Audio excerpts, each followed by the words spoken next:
Our guest tonight is Margaret Kaufer.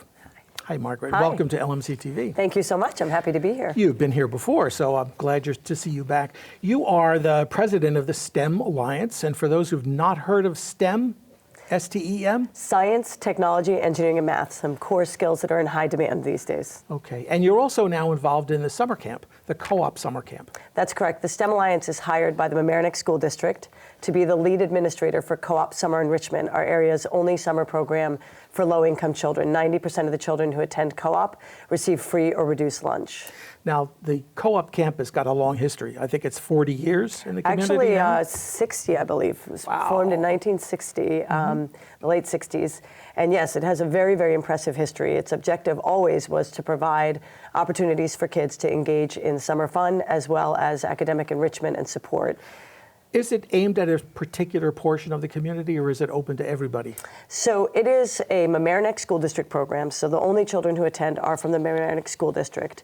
It is 90% free and reduced lunch families, so in that sense it is an invitation-only program. 10% of the kids who are invited to attend the program, or nominated, if you will, come because a school-based program is the right match for them for a social, emotional, or academic reason. So as a program, it is not open to the public per se, except that it does serve only Mamaroneck School District students. And there's some research that I read on your website about kids from low-income families who, I guess they don't have the enrichment and that other middle-class students have, where they travel and they go on vacations with families, et cetera, to foreign lands, and that has a result. It's an unfortunate result. That's exactly correct. Essentially, one of the terms for it that we may be familiar with is something called the summer slide. So the summer slide is the notion of the loss of academic skills over the summer months. But if you come from a low-income background or a background where you have other challenges, then the summer slide is much more severe. And so if you look at the performance of low-income children on something like a standardized test, then when they are in school during the school months, they actually perform at the same performance rate as their wealthier peers, or peers who have different sets of resources. What happens in the summer months is that those performance rates widen, so there's a precipitous drop in the skill sets of the low-income children, and that's because, like you just mentioned, they simply are not engaged in enriching experiences. And this does not mean that they need to be sitting down with books and doing repeat math skills. To your point, there are a lot of higher-income families that are simply doing awesome things in the summer, whether that be a trip or whether that be time just spent reading next to a lake. Those are enrichment experiences that are fueling their mind, opening those kids' brains, and just keeping them primed for the skills that make them a successful student. And low-income children simply don't have access to those programs in the summer. Well, a lot of people in Larchmont and Mamaroneck think that this is a very wealthy area. How many kids are affected? Yeah, I'm glad you asked that. So our school district has 19% of its population on free and reduced lunch. Folks just don't know that. And so eligible to attend our program, we have over 400 children. Our program can only serve about 245. So we have an incredibly high demand and need for these kids to have a very, very enriching and solid summer experience, which is what we put together for them. So what are some of the activities? Yeah, so our program is a blend of traditional summer fun and academic enrichment. Because we are a STEM-based program, science, technology, engineering, and math are the primary what we call majors. And so kids will attend one major every week over the course of this 5 or 6 week program. So examples of a major are things like Newton's playground. In that one, they were working on the Newton's laws of physics and the basic kind of simple machines, and they were creating their own miniature playgrounds using those types of tools and equipment. They also had another major around gardening. They had another major around robotics. So every week they get this intense experience around a discipline, but it's all hands-on, it's project-based, it's not rote learning. So that's what keeps it fun. And then we also have the basics of summer. Swimming is a very vital part of our program. We have the pool at the middle school. Is very important. Fortunate. Yes. So the pool and swimming is very important. We also do things like color wars. That's your kind of classic camp ritual that we wrap up at the end of the season with. There's a lot of face paint and excitement and everything you would expect. So we know that the traditions of summer are equally important. So we balance that with a very, very, very high touch, exciting STEM enrichment program alongside all the summer activities. Now, the parents are involved too, aren't they? Because I think they chaperone some of the field trips, don't they? Yes, it is very, very important to us that parents also are able to see the program and to also participate as much as possible. So field trips, I'm glad you mentioned that. Another vital part of any summer experience is also kind of getting out of your neighborhood. Yeah. We make certain in our budgeting and the work that we do to fill every seat on every bus. So that if we have extra seats, we are inviting parents to come along. So we have over the course of the summer probably 20 or 30 parents who are coming on field trips with us. Places like the New York Hall of Science, the Intrepid. We went to a fantastic experience in the city called the Odyssey. It was an underwater virtual experience. We go to the Maritime Aquarium and we actually take the 5th graders out on the Maritime cruise. That's up in Norwalk? That's correct. So those are all experiences that parents participate in. We also have an open house for the parents and we bring them on site so that they can see the majors that the kids are learning. So I'm wondering if in that case, it's like the kids are also teaching the parents too. There's no doubt that there is an enormous amount of sharing. One of the most important things, our population at Co-op is 72% Hispanic. Interestingly as well, 72% of our program received only a 1 or a 2 on the English language exam. That's the New York State test, scored out of 4, 4 being the highest. So it's very low scoring. This is a population that really, really needs language and other type of enrichment. And what we find is that when you have these intensive hands-on experiences, we're really boosting their language skills, but through exciting adventures and not through kind of didactic kind of frontal teaching. And it's the same thing with the parents. When you bring the parents out on these adventures, then the exchanges that happen between and among kids and adults, it's just completely different. It's so vibrant. You know, there's a really there's a really nice video on your website that features you explaining what some of the kids are going through and the reaction of some of the kids. I'd like to show our audience a little bit of that, and it is from a video called Summer Matters, a co-op documentary. Thank you. The focus on STEM learning at Co-op is extremely important, and there's a couple reasons for that. First of all, children are innately engaged with STEM materials. They're kind of natural, curious little scientists almost from birth. If you ever think of a kid kind of hunkering down and looking on the edge of a pond or in what is in a puddle, that's kind of the natural scientist in a child. And so we know that kids are actually really drawn to the STEM disciplines, but the opportunity to engage in STEM learning decreases over time. It doesn't increase. What's your favorite part of Co-op Camp? The science lab. The science lab? Get the camera. It's to have fun and learn new things. Children who are inspired to pursue STEM learning are going to have higher employability and higher wages in the future. How true. How true, yeah. Yeah, I mean, the fact of the matter is when people ask us why a STEM Alliance, why do we have a nonprofit supporting STEM education, the fact of the matter is these are very high demand jobs, and we know that kids love these materials, but we simply don't have enough ways, especially starting in the younger years, for kids to engage in those activities in a way that tears up and continues their learning and deepens it over time. So at Co-op, we're working from a very young age to put kids in contact with high-level equipment, high-level experiences of learning around those STEM disciplines, which is ultimately going to be a ladder of economic opportunity for them. That's the fact of the matter. It's about jobs. Yeah. Money is always an issue with any nonprofit organization, and I imagine a summer program like this costs more than what the school district is able to provide. That's exactly correct. So the school district provides about 50 to 55% of our funding. We do receive tuition remunerations from families. It's incredibly important that families invest in the educational opportunities for their children. And so we do have a sliding tuition scale based upon their need. No family is ever turned away, but as a result, we always have a deficit of funding. We're also very grateful for support from the Village of Mamaroneck and the town of Mamaroneck. That said, we have a $60,000 fundraising goal every year, which is vital to the program in order to be able to have those field trips, in order to be able to buy the equipment for the STEM learning. Our majors change every year. Every child does each of our majors, and so next year we have to have a different set of majors, and that is both thrilling and also a financial burden to be able to continue to buy the equipment and the materials that are necessary to support that. So donations are always welcome. always welcome. We truly need the support of the community, whether that be individual gifts, whether that be businesses that are able to provide, and even grants, if people know of grant and other types of opportunities. That is a very, very critical thing. And it's something that the STEM Alliance, in partnership with the school district, has been able to bring to this work. It's a community-based nonprofit working with the school district to bring additional resources. That's best for the taxpayers. Sure. You know, that we can there's no better combine that. investment than investing in children. I They are believe the that future. deeply. They are our future. I believe that deeply. And this is what's called a summer slide intervention. Everybody wonders, you know, well, why are we spending money only on that population? The fact of the matter is, when all children arrive back in September, primed to learn, that is a benefit to all children. And that's what we want and what we need. Yeah, but I understand now that you folks are not waiting for the summer. You're having something special while the school is on their break. That is midwinter break. That's correct. So we have a couple of things coming up.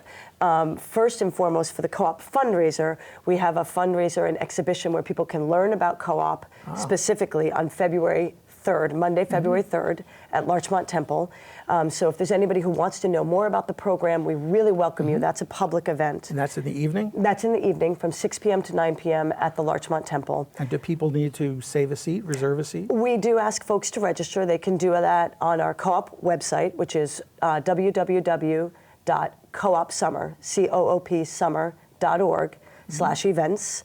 That's just an RSVP. It's a free event, open to the public. You'll really have an opportunity to meet folks who work at the program, as well as learn about the disciplines that we teach and how we go about our very unique work at Co-op. But we also are a nonprofit that serves the entire community. And one of the things that we're offering this February vacation, from the February 18th to February 21st, is something called our STEM Pop-Ups, which is essentially kind of a mini camp program for grades kindergarten to 2. We know that we need to be reaching kids younger in terms of embracing STEM learning. And so we have a fantastic program lined up. We've got Chemistry Chaos, Robo Buddies, Arts and Crafts. It's going to be a fantastic program. Families can register for one day or all 4.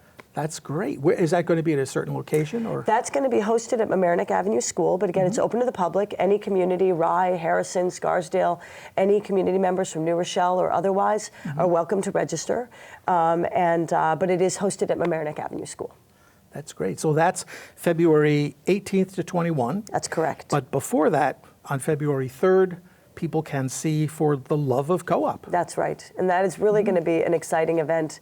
You know, I think very often people, they hear, oh, it's a camp. And they kind of think they know what a camp is, or we have other camps in the community.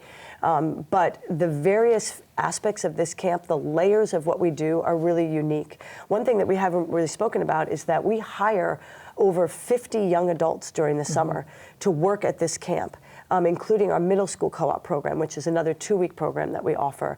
And those young adults, we give them a week of leadership training. We don't just kind of throw them into their spots and say, let's do the best we can. They're not babysitting. They are not babysitting. Throughout the summer, they have a program manager who's giving them leadership skills. We give them professional development on things like conflict resolution with children, let alone among themselves, how to navigate conflict. We give them training about child development so that they know how to respond to a kid in crisis. It is a fantastic leadership platform, and it is highly diverse. So again, we have people from very different backgrounds in our community working side by side, and those young adults come to us and they say, I've gone to school with so many different people my whole life here in this community, but Co-op was the first opportunity that I really had to collaborate and get to know somebody who was different than I am. I wanted to ask you about something. When I was in the PACE program in Mamaroneck High School years ago, the kids sort of hung out together. They were the Paceys. Yes. Does that same thing happen with the kids in Co-op camp? I mean, do they bond as a group? I think absolutely. In fact, our middle school program, we had kind of a reunion in November, and we let that cohort of kids come back together. And teachers at Homix told us that that day there was a buzz among those kids because they couldn't wait for their reunion. There's no doubt that summer triggers in all of us this sense of belonging, you know, these memories. We could do all the research we want. The Wallace Foundation is a national organization that has provided enormous amount of statistics on the impact of summer programming, but we all intuitively know that summer matters. We have our own memories that we go back to, so absolutely, these co-op kids take enormous pride in being a co-op camper. And your whole, I guess it's a motto, is because summer matters. Yeah, it's And pretty in simple. Spanish, porque el verano importa. Importa. Did I say it right? That's right, porque el verano Okay. importa. I apologize to our Spanish-speaking audience. No, it is so intuitive, but what we know is high-quality summer programs have a direct impact on academic performance, but they also have a direct impact on these soft skills for success, things like attendance, motivation, grit to stick to a project or a problem, let alone the decrease in anxiety for parents. We have a school system that is based on the idea of an agrarian culture where we used to have farmers, farming and people didn't work during the summer. That's not the case anymore. We have dual working families that are panicked about their child's safety during the summer. And what our co-op parents tell us is that if they did not have co-op, then their child would have to be at home alone, probably behind a locked door, to stay safe. I hope you come back and when it's closer to the summer and tell us more about the summer camp. We would welcome the opportunity. We got to get some co-op kids on here. Let's do that next time. They can do it best, let alone Okay. the staff. Okay. Margaret Kaufer, thank you so much for what you do and for coming on. It's a pleasure to be LMC-TV. here. Thank you so much. Jeanne, LaSala, Taylor, welcome to LMC-TV. Thank you. Thank you for having me. And we're having you here because you are the author of a brand new book. It's a children's book, and it's called Just Bunny and the Great Fire Rescue. Yes. And we should tell people that you're going to be signing books at Yes. Anderson's. At Anderson's bookstore this Saturday at 11 a.m. So tell the date. Saturday, January 25th Okay. at 11. At 11. Okay. And you'll be autographing? I'll be autographing books. I will read the book for the kids that come, and it'll be fun. Yeah, there'll be some Okay. coloring they can do, and it'll be nice. So we see a big picture of the book cover, and we've got it here on the set. And I must say that the illustration is great. Thank You you. worked with a Spanish illustrator. I did. Anna Sebastian. She was an illustrator that was brought to me by my publisher, Mascot Books. They have a whole bank of illustrators that they work with regularly, and they put us in touch. And I had interviewed her and several other illustrators and had test sketches done and stuff, but she really got what I was looking for right away. She was amazing. Well, the coloring is remarkably similar to the red and gold of the fire engines. Yes. That are the central theme behind this book. So this is based on a true story. Yes, it is. So what happened? Well, I was in the park with my two young daughters, who were 1 and 2 at the time, aged 1 and 2 at the time, and we were playing in this park that we always went to, and it got late. We were having so much fun. It got late, and I, as you know, a lot of city moms might understand, I just realized, oh my gosh, it's too late for me to make it home in time to get dinner on, so that they can get to bed on time. I'm sure even any moms would relate to that. So I saw a Mexican restaurant that we'd gone to 1 or 2 times, and I said, oh great, we'll just grab a quick quesadilla and then we'll shoot home and it'll be fine. So I took the girls in and we sat down in the back, just as it's described in the book, and I think they put us in the back because they saw the big double stroller, and they're like, yeah, here's an empty room for you. So we went back there and we sat down, and within a minute, the waiter came back and said, I'm sorry, you're going to have to leave. There's a fire. And as soon as he said it, I could smell it because I had been in a fire in my apartment building before the kids were born. So I recognized it right away, and I said, oh my gosh, and just grabbed them, and out we went. And, because it's New York City, we didn't stress too much about it. We just went to the restaurant next door. We're like, the fire's happening there, but it's not happening next door, so we'll just go there and grab dinner quickly. And then your daughter noticed? She noticed Bunny was not with us at that restaurant. Bunny is a little stuffy? Bunny is her stuffy that she's had since the day she was born, that she took everywhere, that she sleeps with every night, still to this day. She's 6 years old now, and it just, it was one of those moments where I felt like one of my children was in danger, and suddenly Bunny wasn't there, and I knew immediately that he was back in the restaurant where the fire was taking place, and so I was terrified. And So we grabbed all our stuff and went outside, and the scene had changed from nothing, no big deal, to fire trucks everywhere, Wow. tape everywhere, and yeah, so it was pretty scary. So But, then you approached a fireman. I did. I approached a fireman because there was no way I was going home without that bunny. And so I approached a fireman and I said, can you help us? I think my daughter left her bunny in there. And without missing a beat, he turned to me and he said, "Is it her sleeping bunny?" And I said, "Yes." Oh, and he was a dad. He was a dad. And he just turned and he went right in the building, and he came out a minute later and his head was hanging down, and I thought, oh no, he has nothing in his hands. And his hand was behind his back. And he said, "I'm sorry, I only found this." And he brought out Bunny, and we all just wow. went bananas. So it was a happy ending, thank God. And no Yeah. singe on him at all? No, he good. didn't even have any bad smells. He was fine. Great. So you turned that whole episode into a book, into a Yes. children's book. Yes. I must say, when I read it, it was just a delightful story. It made Thank me you. smile from ear to ear. Thank you. And especially the kindness of the firemen. And as you say, not skipping a beat. Yeah. I mean, not even hesitating. And there's fire in there, potential smoke inhalation and all that stuff. Yep. And when I contacted him years later and said, I've written a book about this, and what do you think? Can I use your name? And he was like, "Oh my gosh, it was no big deal. It was my, pleasure to do it. It was not, nothing, no great act of heroism on my part." And I'm like, "Yes, it was. It just everything that you do is an act of heroism, and when you're dealing with a fire." And I just appreciated it so much, and appreciated him and his, very, very humble nature about it.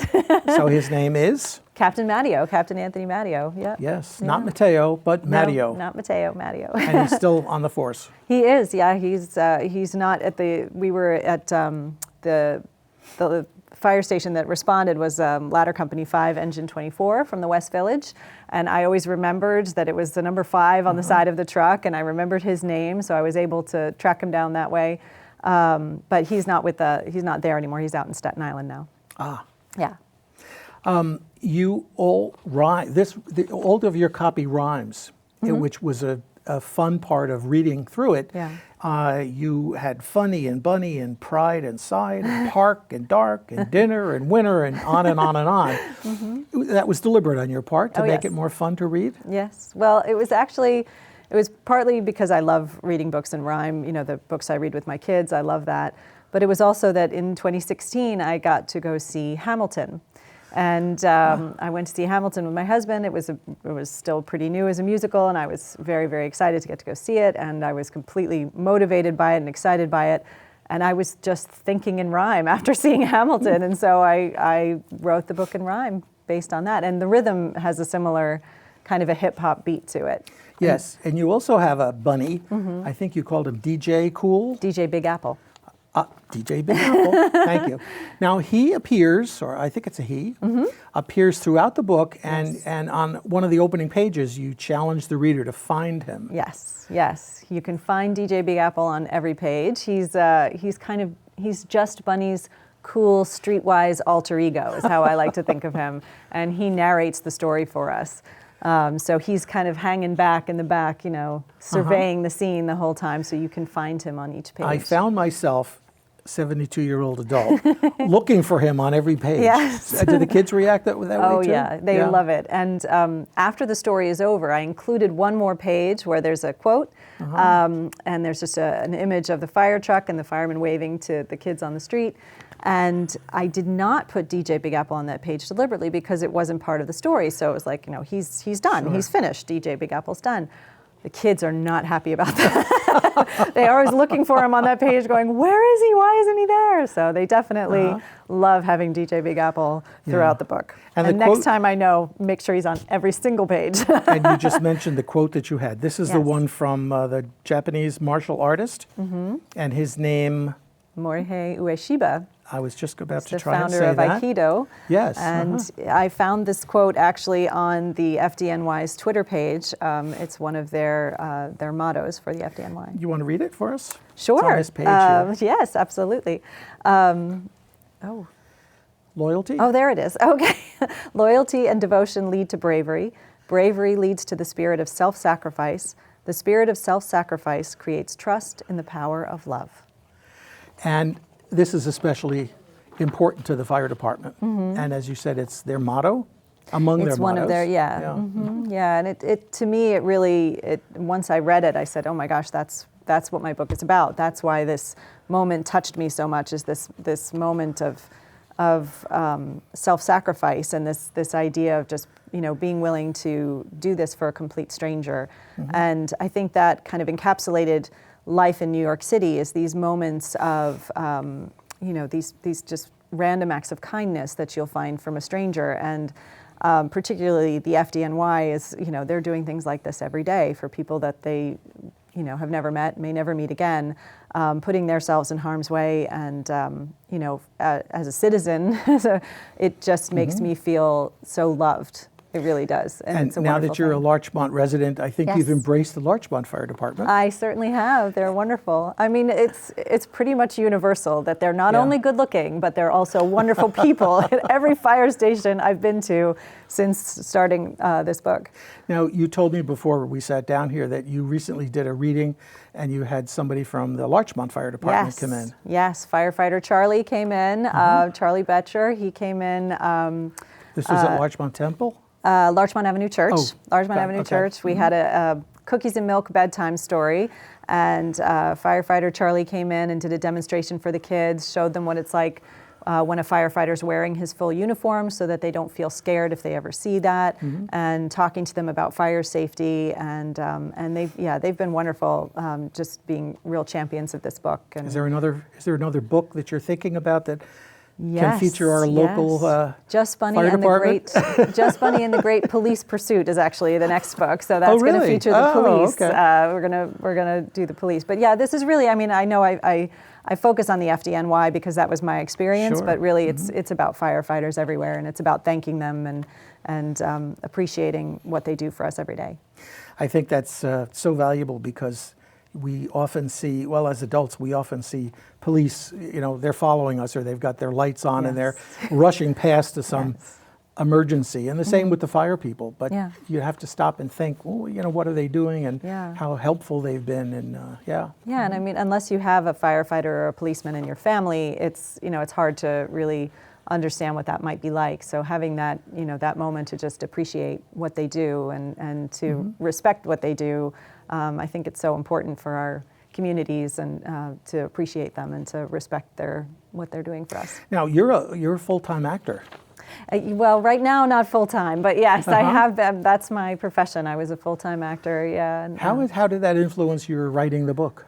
Well, writing and literature has always been one of the big draws for me as an actor. I've always loved, reading. I've loved writing since I was young, and that was, for me, that was a big draw into becoming an actor, was being able to take these wonderful pieces of writing and find the truth of them and be able to create them for an audience.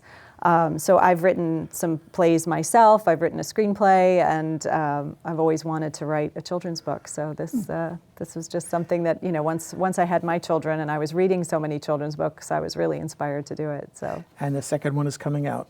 Yep. Yeah, well, I hope so. The first one comes out on February 4th. This one will launch on February 4th, and then hopefully next year I'll be able to roll out the next book. Now, the way you did this was interesting. It's a Kickstarter campaign. Yes. So I approached a company that a friend of mine had published a series of books with, Mascot Books. After trying a couple of traditional publishers and sending my idea to them, I spoke with Naren Ariel, who is the president of Mascot Books, and they were very interested in the story. They don't publish every book that comes their way. They have a selection process as well. But the way they operate is a bit more like an independent publisher. They are an independent publisher, so the way they operate is they have the author pays for the production of the book, and then they do all of the production itself. They do the editing, the marketing, the distribution, the warehousing, all of that kind of stuff they take care of. There's lots to publishing a book. Yes, there is a Yeah. whole lot to it. So if you're self-publishing, there's so much of that you have to take care of yourself. But with an independent publisher, they have a whole staff that takes care of it, and I provide the funds to produce the book. And you So- thanked everybody? All the Kickstarter, all of my Kickstarter peeps, absolutely, are, Uh-huh. are thanked. All of my Kickstarter peeps, absolutely, are thanked on our website. And then it was, the way Kickstarter works is that you have certain levels of participation, and at the higher levels, your name was going to be mentioned in the book.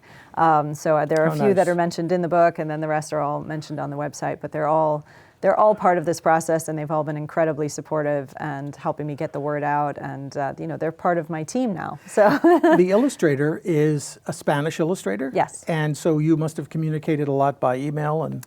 Yes, we actually mostly communicated through the publisher, which through my editor, which I'd never been in this process before, so I didn't know what to expect. But I'm told by other children's book authors that that's pretty much how it's done. You're mostly communicating with your illustrator through your editor, and I think that's a way to preserve the artistic process for both the writer and the illustrator, so that they're not communicating directly, so that there's no chance for there's fewer chances for problems. Well, as I said earlier, I thought she really got the red, the fire engine red. She played around a lot with that. The colors are so rich. Yeah, and it's amazing because when she does everything digitally, and so I initially was seeing all of the images without color, and I loved, everything that she was doing with the energy of each picture was just amazing. But I had no sense of what the colors were going to be, so I communicated to my editor, what I was looking for and the feel of New York City and the grays and the darker colors, but then also these pops of color like the red and the streetlight red and all of the traffic lights and things like that. And she really got it. And the faces, they're so expressive, especially the eyes. I noticed that, especially with Matteo, Captain Matteo. Very a kind face to start out with, but very expressive eyes. Oh, that's simpatico. And on Francesca as well. Yes.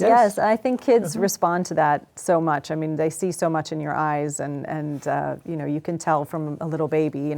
Just looking at a little baby with kind eyes, they respond right away. And so, having that, I think, was such an important part. There's lots to talk about if a parent gets this book and has a chance to read it to a child. I certainly enjoyed it as an adult. Thank you. And for those who want more information, first they can come to Anderson's. Let's plug that again. Yes, it's please happening. come to Anderson's on Saturday, January 25th at 11 a.m. I will be there to sign books and to talk about the book. And Will Francesca be there as well? Francesca will be there. Bunny will be there.